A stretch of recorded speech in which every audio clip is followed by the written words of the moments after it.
And good morning, everyone. It is Monday, TGIM, April 19th. Actually, my brother's birthday. I got to give him a call.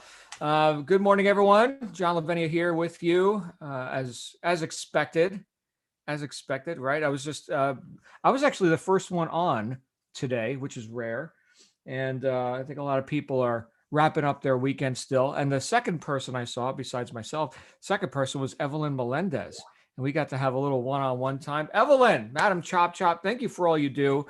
I know she just announced we've got some cool stuff coming up this week, and including today. So let me start with our housekeeping. You're on the general session right now. We do have our hospitality suite, which is always open. We do have Evelyn coming back today at 3 p.m. Eastern U.S. time with our e-commerce work group. Evelyn, why don't you talk about what you're doing today, assuming you've got something planned, or it could just be a Q&A. I don't know. What are you doing today? We're going to do a mix, John. Thank you for having me, and thank you for allowing me to talk about today's session. I have invited the guy that has been covering my Amazon business. Mhm. That is actually a must if you're an Amazon seller. So Matt Lovell will be our guest today. And I also heard from Randy, our Randy Blackman, and she will also be able to join us today. And if we have time, we'll do a little bit of Q&A.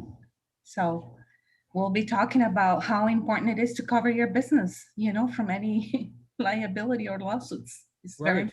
protected. So insurance, right? That's a thing in Yes. the trade, right? For doing business on e-commerce platforms, and Yeah. certainly that's not something that many of us given a lot of attention to, in terms of how that affects for those of us who are doing Amazon. So cool. Everybody tune in who's interested in that. And if you're doing any e-commerce, Amazon kind of stuff, you should be interested in that. So tune in at 3 p.m. Eastern US time. And then tonight, we're going to be getting together again for chapters, is it 5 and 6? I believe so. 5 and 6 of The Power of Consistency by Walden Long, where he talks about in these two chapters, really good stuff, by the way. One is the emotional connection with our vision, our ideal, the thing that we're focusing on. So getting emotionally involved with that, and then taking action on that, where the rubber meets the road, right? So it's the actual consistent action. And as I've often said, habits beat heroics, right? So it's a creation of those habits and how we're able to do that despite our own inertia or our own tendency to argue with ourselves about what we know we should do but aren't doing. Really cool couple of chapters. He actually gives us, for those who haven't read those chapters yet, read them before tonight. Or before Wednesday, if you're in the British time zones and you're going with Books for Britain with our friend Mandy on Wednesday. But he actually gives us an idea about how to use our own tendency towards cognitive dissonance to enforce right actions on ourselves. Really interesting stuff. So dig in on that. That being said, what are we talking about today? TGIM is the first thing that came up for me today. I saw, oh my goodness, it's Monday. Thank goodness. And I've got so much that I'm going to get done today. And I know we have kind of informal themes for the week as we get things going here in the John Lavenia Success Mastermind. And the theme for me is not much different this week than the theme that I assign to myself every week. And that is, what am I going to get done? By the end of this week, how much further along am I going to be in my business, in my life, in my fitness? That's something. I got up at 4:45 this morning, which was early for me. It's not like an everyday thing, but I was just done sleeping, and I got up and had my quiet time. Made fresh coffee for my wife because I'm just awesome like that. Just in case you're wondering, I am. And then I went rode my bicycle to the gym, right, which also qualifies as what do you call it? Exercise time, right? So if I was just driving to the gym, that wouldn't qualify as exercise time. But since I rode my bicycle, I get a little extra time on my calendar there that I can qualify as exercise. And I thought, you know what? I feel good. I've been consistent with this. I made a decision. Apparently, I did because I see myself taking action. I made a decision that I was going to get in even better shape. I mean, I'm okay, but compared to, some of these chiseled, six-pack abs. I got a four-pack, not quite a six-pack, four-pack.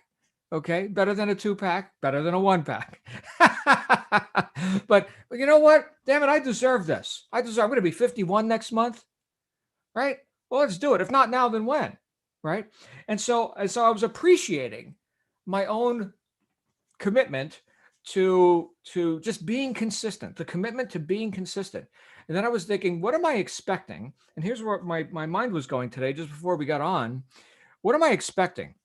Whether it's, from my consistent effort in the gym, or my consistent development of enterprises and businesses, or, my consistent attempt to be the ideal husband, father, coach, mentor, presenter, right? Consultant, all the different roles that I play in my life. And so that question, what am I expecting from my consistent efforts? Here's the thing. This is something that Earl Nightingale said in his, was it The Strangest Secret? It may have been The Strangest Secret, or it may have been his dissertation on Think and Grow Rich by Napoleon Hill. He said, persistence is just another word for faith. If you didn't have faith, you wouldn't persist. Okay, so I'm going to argue with him on one piece of that. So persistence and faith are not synonymous. So, but I get where he's going with this. But if you didn't have faith, you wouldn't persist. Okay, let me think about that for a second. So faith in what? Faith in, yes, that my efforts will bear fruit. Yes, that I can achieve these goals, that I have these ambitions, and they are good and right, and they are being delivered to me. Yes, that I receive them. Yes, I believe I do receive them. I have faith that the law works, right? It's just like, say, for example, the law of exchange, right? If you put out value, you take in recompense, right? Currency, money, right? So the currents of life, right? I have faith that as I participate in the flow of life, that life also flows to me. And so because of that, I persist in doing things that in some cases are new and uncomfortable, right? And in some cases that I've gotten so accustomed to doing that I just keep showing up, and it doesn't feel like I need to persist. Like when I show up in the gym, for example, because it's an easy example for me to use, because there's nothing to really evaluate about it. It's just, touching metal and gravity and stuff like that. So it's very objective. But when I do that, I do it without a whole lot of inertia. Like I don't have to be like, oh, now we shall prepare. Let's get a committee together. Let's discuss the possibilities. What could go wrong, right? And all of the internal dialogue and sometimes external dialogue about should I, shouldn't I, all the indecision, basically. So I don't deal with a whole lot of indecision about that. And so I do that. It doesn't feel like persistence, but it does feel like consistency because it's become a consistent thing. It's an automatic sort of a thing. Before I could talk myself out of it, which I could also do, next thing you know, I'm there.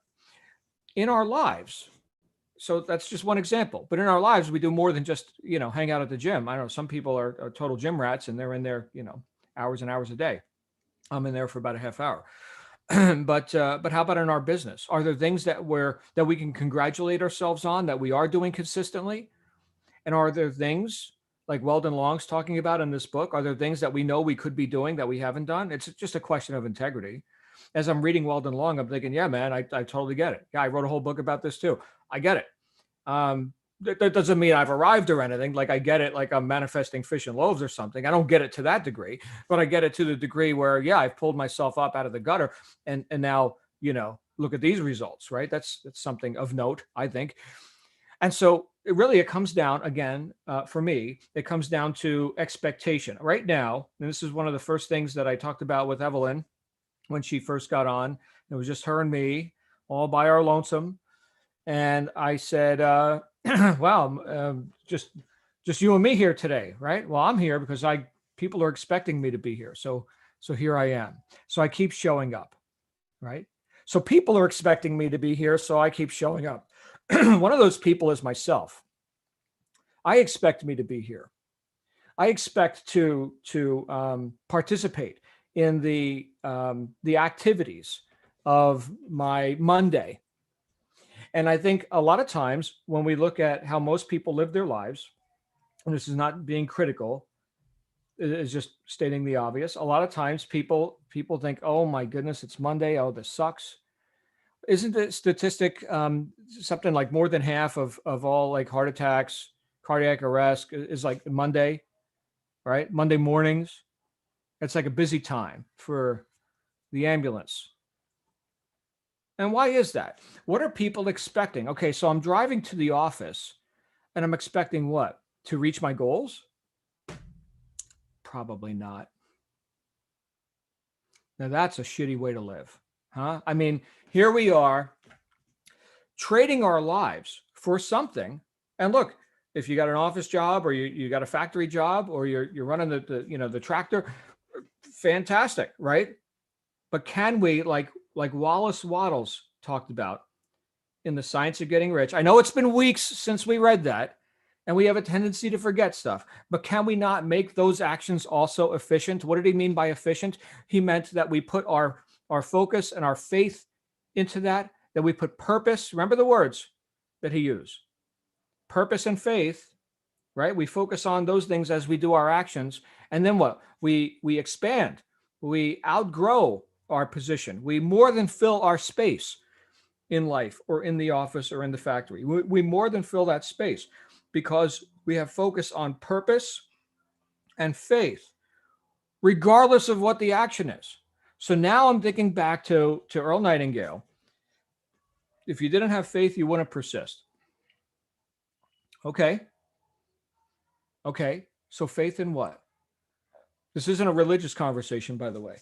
This is a statement of psychological truth here. If you didn't believe you could, in other words, have faith in yourself, then you wouldn't. Or if you believed or had faith that what you were doing or thinking about doing would be wrong or hurtful or something, you would also hold yourself back. So you see, we tend to hold ourselves back from things that we know we could be doing to move ourselves in the direction of our goals, either because we don't have faith that we can do it, right? Or that we deserve it. We've got some worthiness issue because we've done wrong before, or we've been told a story about you can't, or you're bad, or whatever the story is. Interesting, these stories. Or that there's no light at the end of that tunnel. You will work that job, you will do that business, you will operate that machine in the factory until the day you die, and there is no way up or out. I mean, that's damn near apathy, right? What did Ben Franklin say? Most men die at age 25 and then, walk around waiting to be buried until they're like 60 or whatever. Not funny. Real. So my approach then is TGIM. Thank God it's Monday. Look at all that I get to do now, right? Of course, I was productive over the weekend as well. But that expectation, which we don't consistently outproduce our expectations, that expectation has me show up in such a way, the expectation of greatness, of accomplishment, has me show up in such a way that I can now have efficient actions, that I can put my purpose and my faith into each action I take, whether it's clicking go on the Zoom button here on the YouTube thingy, or it's the meeting I'm going to have as soon as I'm done with this one, where I'm going to go talk with a bunch of admins about a sales project that we're on, or like if I'm going to attend. And in this case, I won't be there personally, but like this e-commerce group that Evelyn's doing, I'll be in another meeting at that time. But let's say I'm in e-commerce and I want to attend that. I'm going to do that with faith that this is going to help me move forward towards my objectives that I set for myself. So here's the thing: since we're all studying like this personal development stuff, and the intent for that is that you can actually use it and profit from it. So we know what we want. We kind of talked about this last week. All right. Hopefully we know what we want. Okay. In fact, we talk about that a lot. Okay. So we're getting specific about what we want. Here we are in Q2, 2021, second quarter, well underway now. We're 19 days in. We know what we want. And if you need to crystallize that some more, and who doesn't, right? Go ahead, grab a pen and paper, get your iPhone or your Android out, right? Sit there and get quiet. Picture what you're doing, and then recite it into the notes thing. I did that just last week. I got an inspired thought. I was sitting there being quiet on that couch right there, which you can't see, it's not in the frame. Sitting on that couch right there, being quiet, thinking about where I'm going, and I got a vision. Whoa, look at that. And emotions came up. And I just grabbed my phone and I just started reciting into the phone. You know, you can dictate. Yeah. And it's all in there now. And now I've got what? I've got a prompt for auto suggestion, right? In fact, the title of that note in my phone is auto suggestion. So whenever I'm looking at the phone, it's one of the first apps. There's the notes. The first note in the notes app, and I got a shopping list in there and other stuff. Okay, but auto suggestion, click on that, read it again, right? Weldon Long, in his book, he told us to go ahead and create the intentions for our life and for our business, and then pick a couple of things that you could do. It's not the whole laundry list, but pick a couple of things that you could do that would move you in that direction. Keep it simple, right? So I want to have, I want to become, I want to contribute. It was those three areas for anyone who's reading the book, right? I want to become that. I want to have that. I want to contribute that. Okay, what could you do to have that? What could you do to contribute that? And you know what's interesting for me, as I go through these considerations, I see some of this stuff overlaps. You know what, John? If you did that, not only would it do that, it would also do that. You see how on purpose you are? If you just did these things, you can knock out multiple angles of this purpose. But you won't do these things if you don't expect that it will bear fruit. And so, anyway, we'll get into the book study tonight, but I'm kind of on this power of consistency trip right now. So anyway, back to the idea. We were thinking about what do we want specifically? What do we want? And we could say that was kind of the theme for last week. And now we're going to throw a little fuel on the fire. What do you expect? This week, and I'm starting right now with Monday. Thank God it's Monday. Okay. I'm expecting awesomeness. I'm so glad it's Monday. I'm expecting to advance my life and my business, my relationships, my health in such a way this week, starting right now, that I'm going to show up fully with purpose and faith. Okay. What are we expecting? By the way, it can be the same stuff that we just said we want. It's the same stuff. But let's say we break that down, because some of the stuff that we want and want to become and contribute could be more long range stuff. Well, how about this week? What are you expecting this week? So we're breaking that down from a grand vision based on purpose into short-term expectations, also based on purpose. There's not a different person here. It's the same purposeful, on purpose person of faith in their own ability to succeed, who's now saying, great, this is what I'm, it's be, do, and have, right? So this is where I'm headed. And based on that, here's what I'm expecting this week. So short term, I like short term expectations, and I could also say short term goals. But the idea of something that's that close, you can almost touch it. Like if you really put your mind to it, like, and I'm not saying it's necessarily effortless or even easy, okay? But it's simple. It's simple, you see, because I know that if I just hit this thing really hard this week, I'm going to get there. And I expect to get there. So let me go ahead and hit that one thing really hard, right? And you can compartmentalize rather than looking at this whole big mountain in front of us, which we're going to climb. That's cool. We'll climb it. Okay. But I expect to get to that plateau right there. You see that little ledge? You see the rock? You see the cactus sticking out of it? Let's just get to that cactus. And then we could sit and take a breather, which you probably won't need one, because as soon as you get to that cactus, you're going to see up there's the next ledge. And look, they've got the succulents growing. Obviously, I live in the desert, right? So we got cactus and succulents, and it's all very nice, especially this time of year. The ocotillos are in bloom. April is just magical in the desert, but you get the point, all right? Bite-sized chunks that you fully expect to accomplish. Now, let's say it's a health goal or something, right? So let's say you've got a weight loss type of goal, which is very common. Okay, so maybe it's not 20 pounds, 50 pounds, whatever the weight loss goal is. But this week, 2 pounds, right? Is that something you have control of? Here's the thing. If I expect to accomplish something of note in the short term, I tend to assume more control and more responsibility because they go hand in hand, right? I assume more responsibility for it. If it's vague, some far out thing that eventually, if the gods smile upon me or something, that doesn't sound very responsible. That's not cause. But if it's that close, right? You know what? I can cause that to happen. I can do that. And just for this week, or just for today, I am going to give it my focus on purpose and faith. This is something that breaking things down into these bite-sized chunks and expecting it to work. This is something where how I got my start in all this personal development stuff. Right? I remember sitting in a room with a bunch of drunks and druggies, and the directive was just for today, one day at a time, today.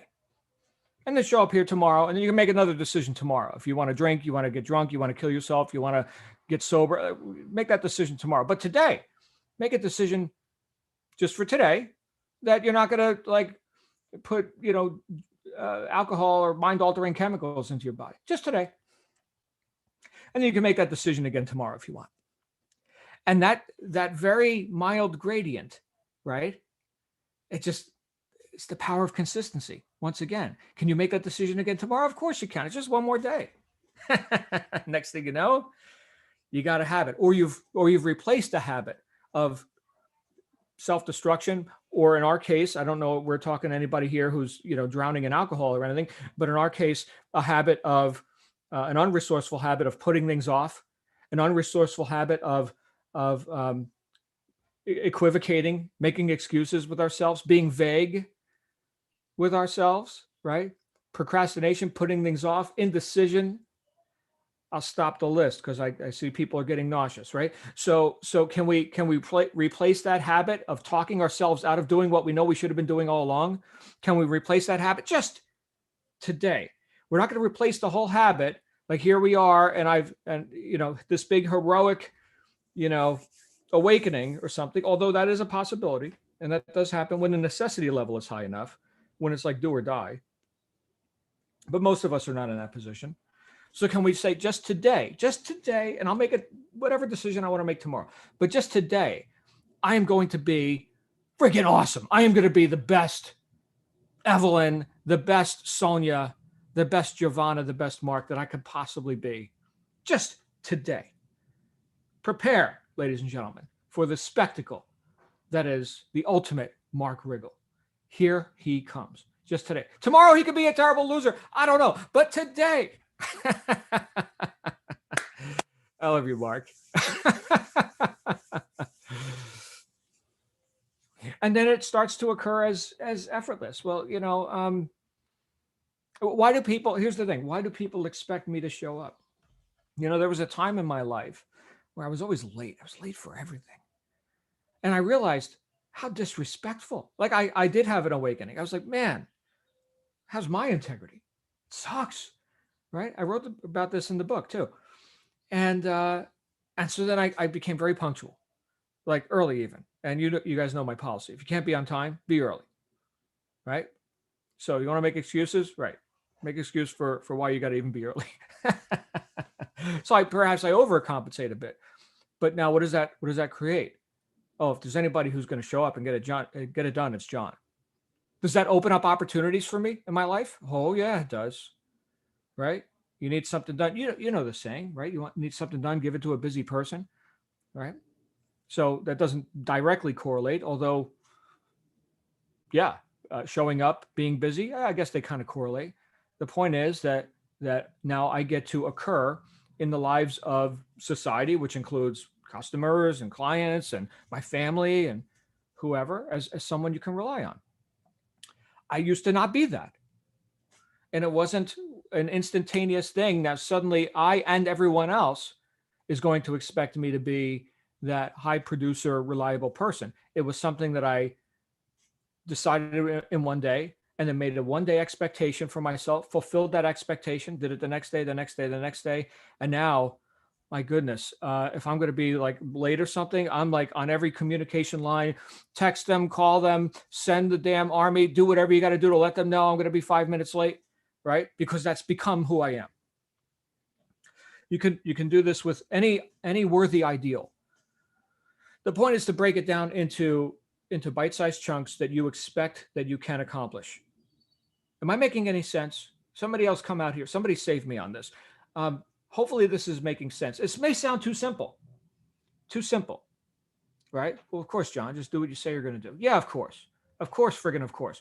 Okay, but how often do we not do that, right? Or do we see the mountain and forget to just see, look, here's this one path from here to there, A, B, do that, and then you'll get to C, but A to B, do that expeditiously. Let's go. And because you know you can get to B, let's do it.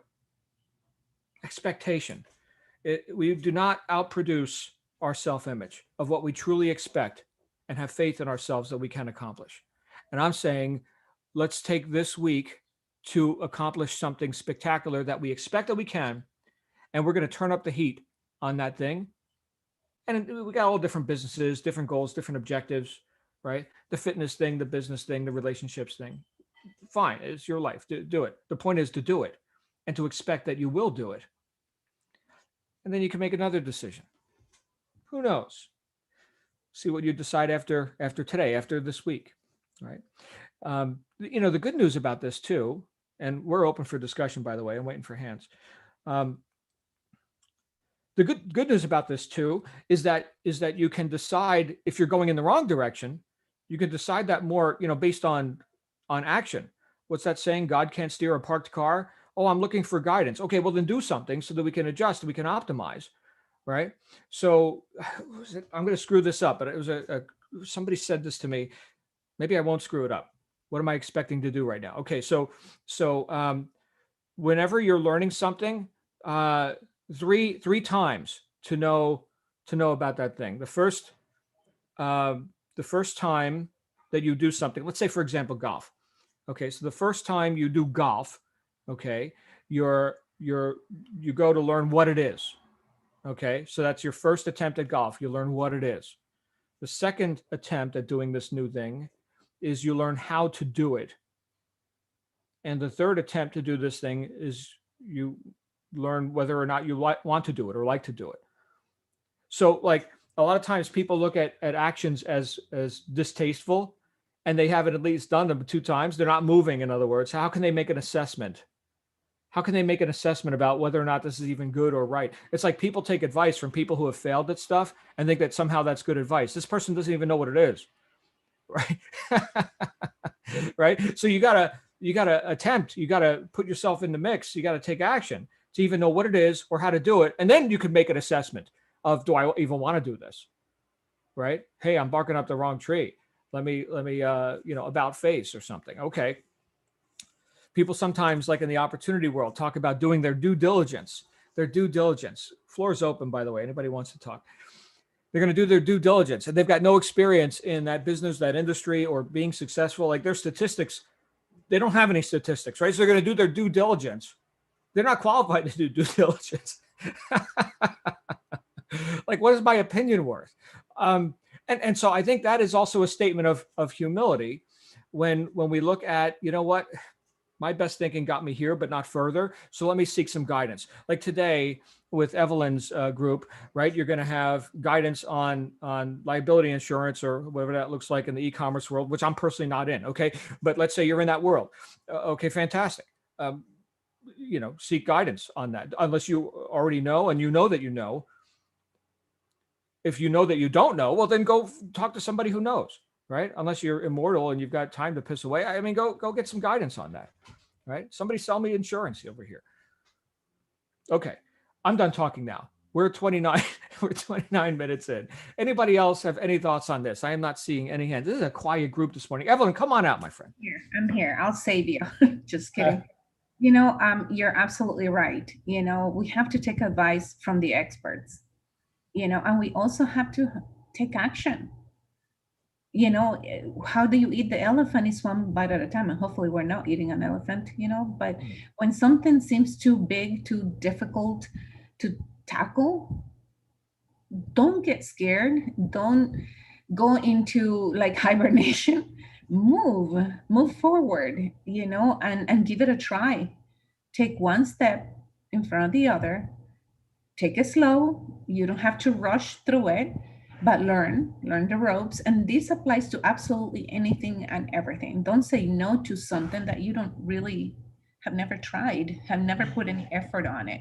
I'm one that has never played golf, but I did try it. Hmm. I went and I tried to learn how to hold the club, and hit some balls. And then I realized, okay, this is not for me, but I tried it and I can have a conversation about it, because my ex-husband played. So I understood a little bit about that. But, that is besides the case. This applies to absolutely anything and everything in life. And if we don't take action, and it starts here, right? With the mindset has to be aligned with what you want and where you see yourself in the future, Hmm. where where you want to go. But what's the point of knowing where you want to go if you keep on repeating the same bad habits that you have and never get out of that and never give yourself a chance to succeed? Mm. Allow the experts in the field to help you and guide you how you can get out of there. If we're talking about network marketing, why not? Give it a chance. That industry has taught me so much about consistency, persistency, and relationships and networking. And I have made so many friends in that industry that to this day I still have it. So, it's not about shutting down absolutely anything and everything that comes your way. It's about being open minded that you want to succeed and you want to head that way. And you're going to take one step at a time. Give it a chance and learn. Be open minded, move forward, take action. And like John always says, get it done. That's it. Thank you, Evelyn. And yeah, that's another field of endeavor where people have a lot of expectations or ideas about it, and not a whole lot of knowledge in a lot of cases. Of course, on Wednesday nights we got networking magic with our friend Glenn Henderson, who gives us all kinds of, not just for network marketing, but just increasing your contact list for all kinds of purposes. We have, guess who's going to speak next? My friend Sonia is about to come out here. Sonia, I'm about to go close my window because I got barking dogs and machinery outside. You've got the floor, Sonia. All righty. Dawn is 100% correct. What you expect, you get. We all know that I am working on a certain weight loss goal, and I have 3 weigh-ins a week. So I've already written down for the week what I expect to see on the scale on those weigh-in days. And it works. Weighed in this morning, was a pound less than I was expecting. Now I have to reset all my expectations, but that's good. Thank you.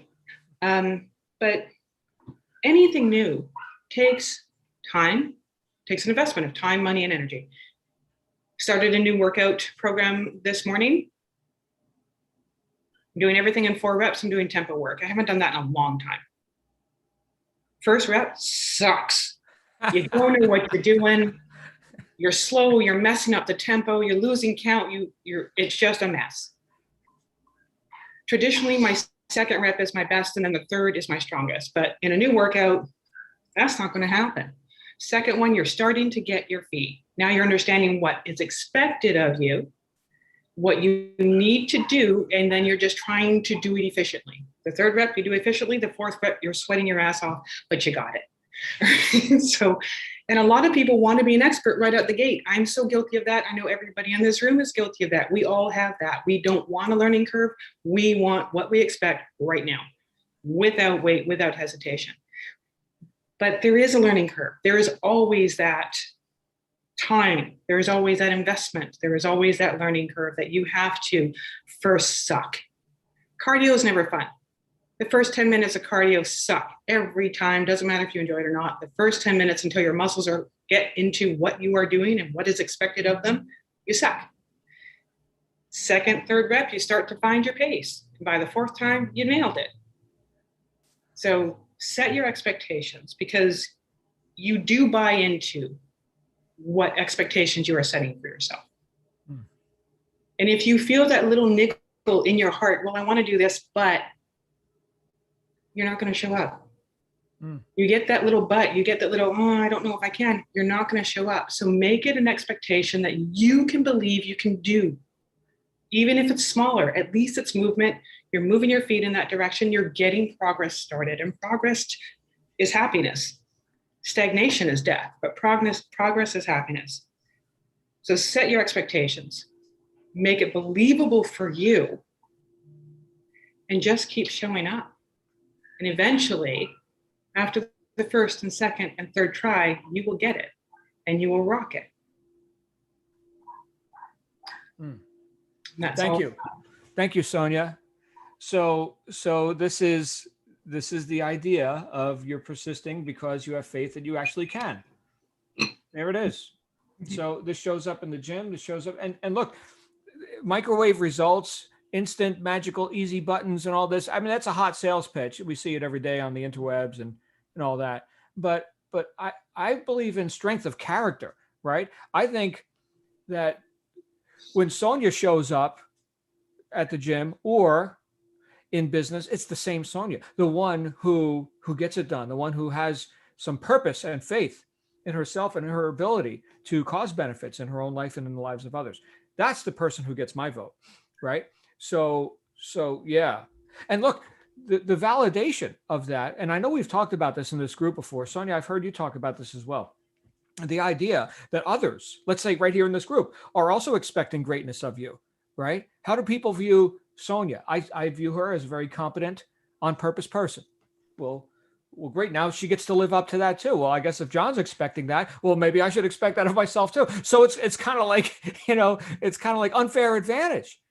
And how few people have that? That's unfortunate, right? People go and like plod through life in a state of, constantly wondering or being invalidated or suppressed or whatever.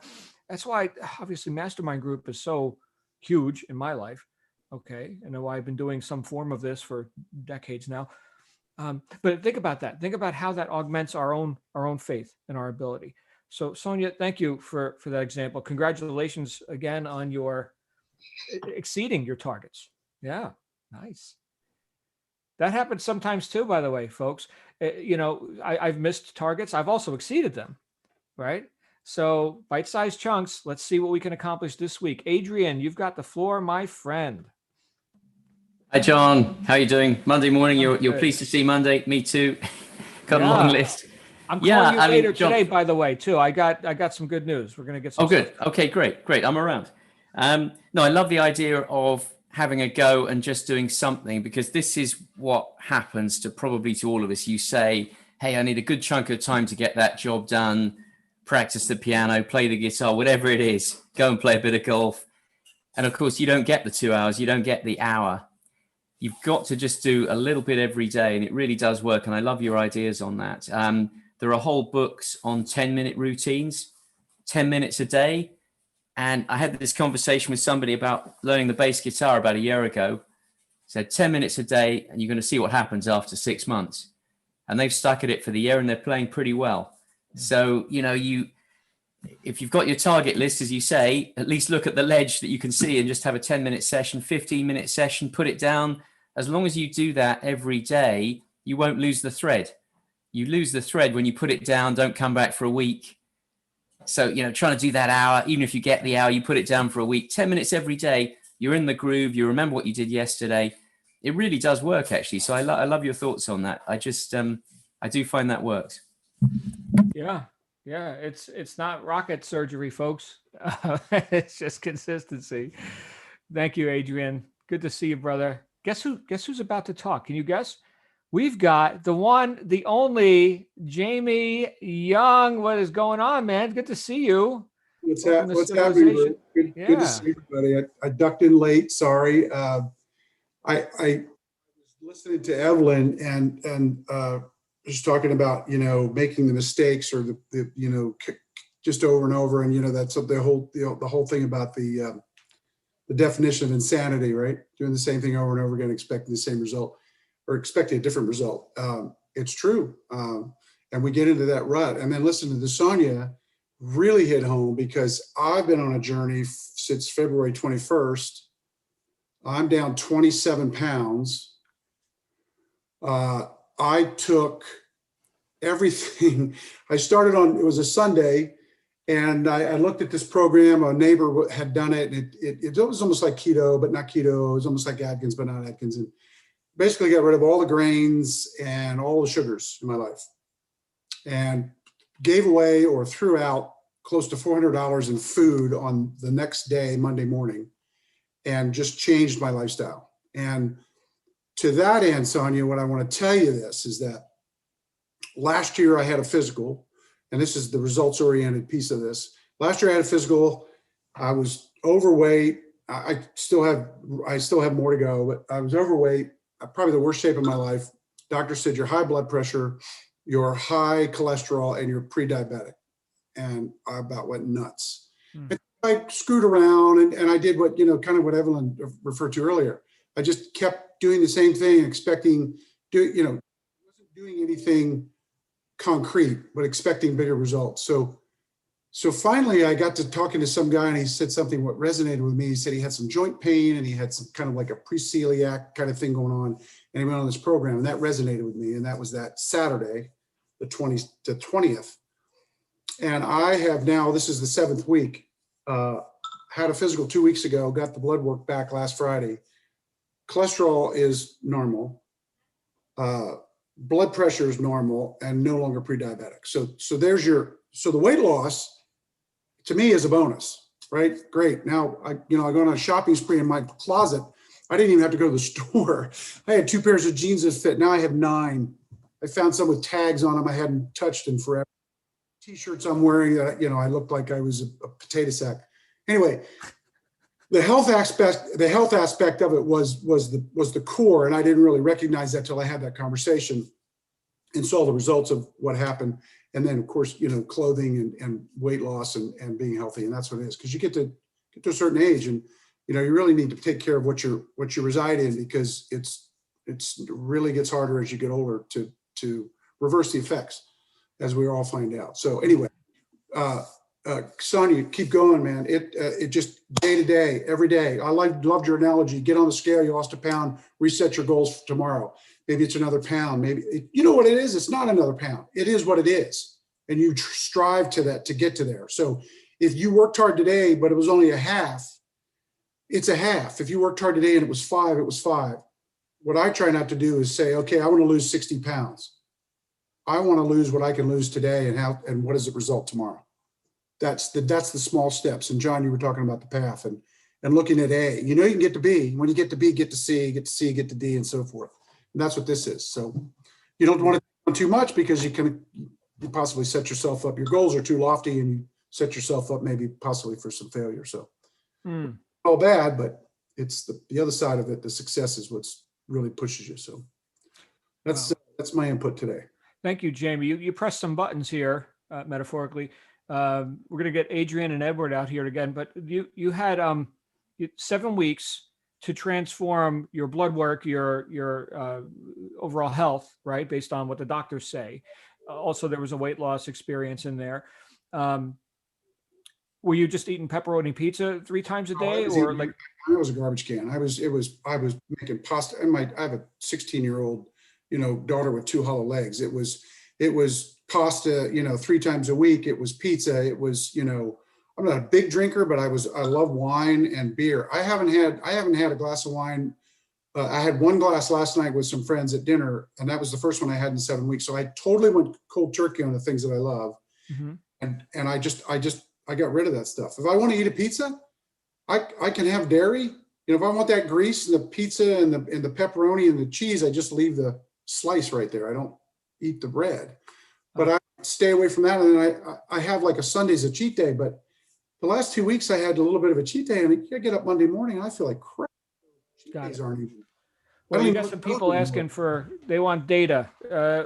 Yeah, you know what? If you could send over some data on that, or put it in the Facebook group, we could talk about, what program you're on. And it doesn't seem like you're suffering. So a lot of times I see people that are like on a diet or something, and they're miserable, right? So you seem good. And yeah. I mean, let me just say this, and I'll stop talking. But it's no grains and no sugars, and I do have it. I'll send it in. You just have to get over the first 10 days of the cravings that your body has for that, the sugar that comes in those forms and that short-term energy burst you get from, you'd be surprised what has sugar in it, what has wheat, soy sauce, wheat. Who knew? I did.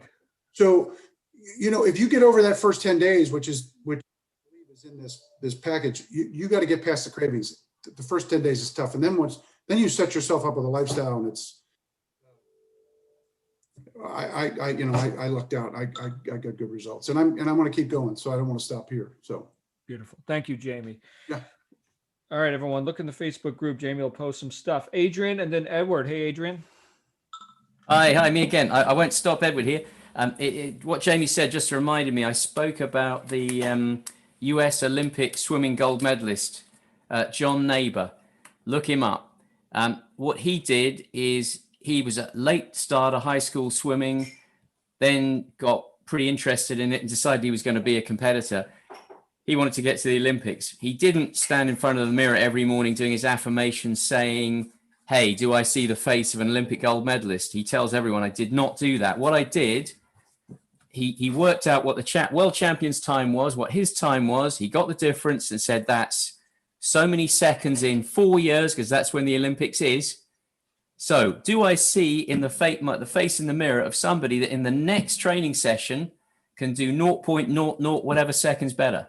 So he broke the 4 or 5 seconds down across 4 years, broke it down by the number of training sessions he did per month.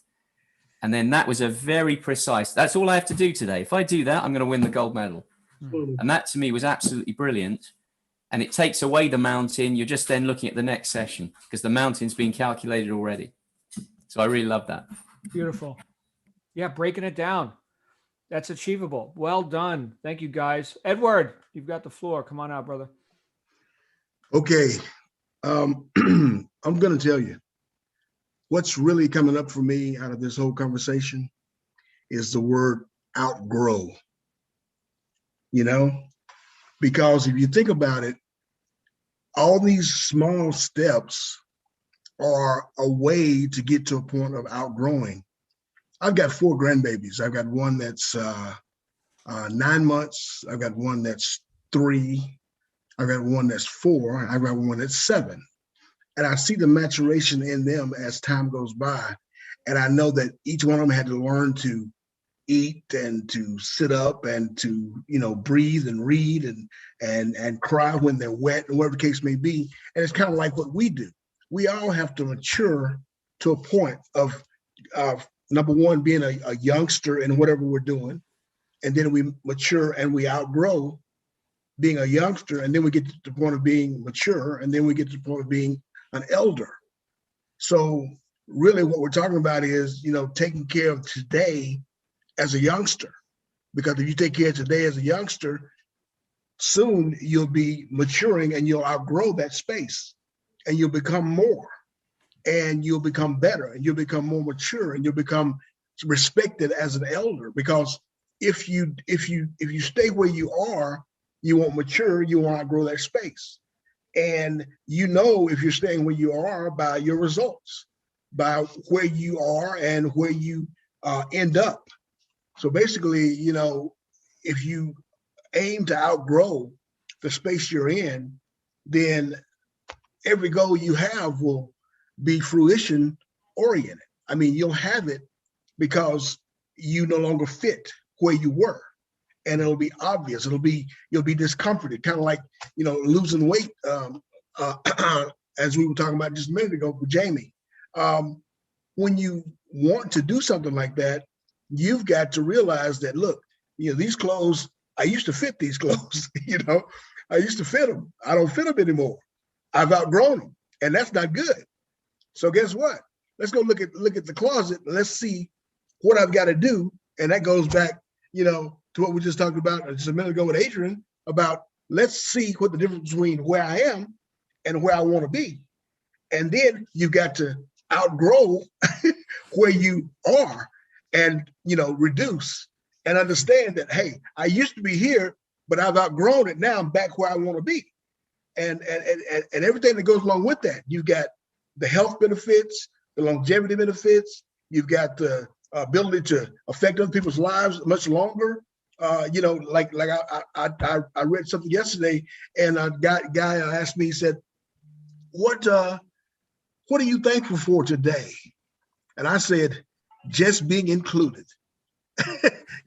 Just being included, because the other option is not one I want to check out, So, I'm just very grateful, and to be able to outgrow, that's one of the things that's an objective of mine, and it's just a deep thought. Thank you. Thank you, Edward. And you're right. When Wallace Wattles said that you must become bigger than your space, he didn't mean physically, like, in your pants, like bigger. So yeah, good metaphor. He said to get bigger. Come on. Good to hear you, man. All right. I see no other hands. Once again, we do have e-commerce work group, 3 p.m. Eastern, book study, 9 p.m. Eastern. Last call for any sharing today, thoughts, ideas, questions. I'm going to be looking to get the kids or youth. It's not just kids. It's youth would be more appropriate. Entrepreneurship thing on the calendar for tomorrow, 6 p.m. Eastern. That's tentative. I got to confirm with our talent. All right. So once I got the talent, I'll get it on the calendar. So stay tuned for that. But today's already booked. We'll see you guys on the next session. Make it an awesome day and an awesome week, and expect